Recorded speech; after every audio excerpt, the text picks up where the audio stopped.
ဝတ်မော်ဟာတူဦးရီတော်သမီးဖြစ်ပြီးမြို့ပြရဲ့ရက်ွက်လေးတစ်ခုမှာသူ့အဖေနဲ့တူတူနေထိုင်ပါတယ်။သူမရဲ့အမေကတော့သူငယ်ငယ်လေးတည်းကဆုံးမသွားခဲ့တာပါ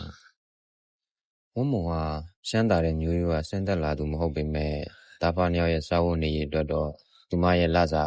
လုံလောက်မှုရှိပါတယ်။ဝတ်မော်ဟာနာမည်လဲလှလူကလဲလှတာကြောင့်ဝတ်မော်ရဲ့အနားမှာဝဲနေတဲ့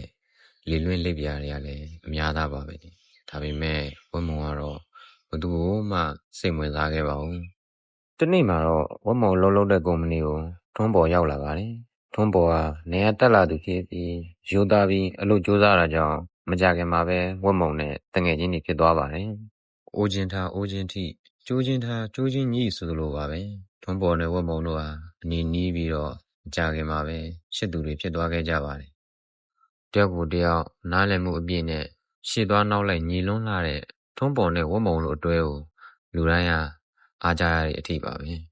။တနေ့မှာတော့သူတို့လှုပ်တဲ့ကုမ္ပဏီကိုခေတ်ဆန်လွန်းလာတဲ့ဝတ်အစားတွေနဲ့ဝန်ထမ်းအသစ်ကောင်မလေးတယောက်ရောက်ရှိလို့လာပါတယ်။သူမရဲ့နာမည်ကတော့အေမီပါ။သူမဟာဝန်ထမ်းအသစ်ဖြစ်ပေမဲ့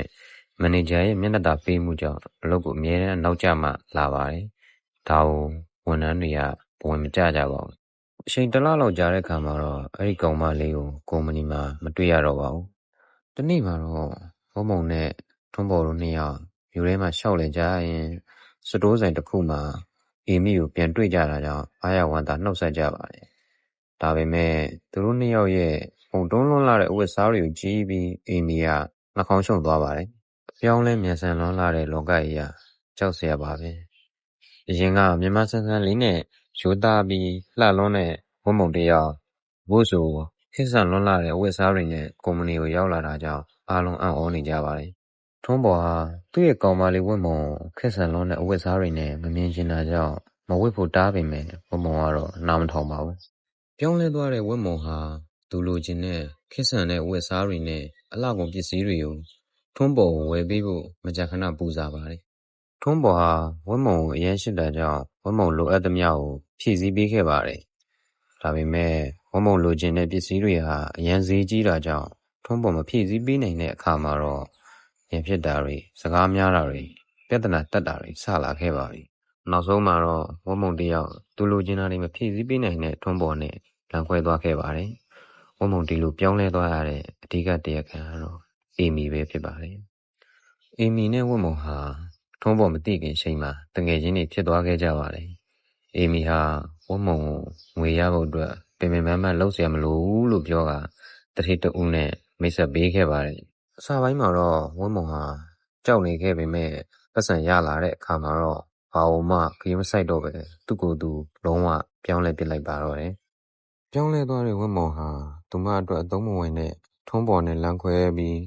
တတိတွေတယောက်ပြီးတယောက်တွဲကငွေရဖို့အတွက်သူမရဲ့ခန္ဓာကိုယ်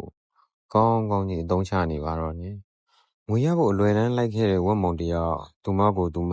အမှောင်တော်ထဲရောက်နေတယ်ဆိုတာလုံးဝသတိမထားမိခဲ့ပါဘူး။ကံကြမ္မာပြောင်းလဲလာတဲ့တနေ့မှာတော့သူမနေမကောင်းဖြစ်လာပါတယ်။ဒါကြောင့်ဆေးခန်းသွားပြီးဆေးစစ်ကြည့်တဲ့အခါမှာတော့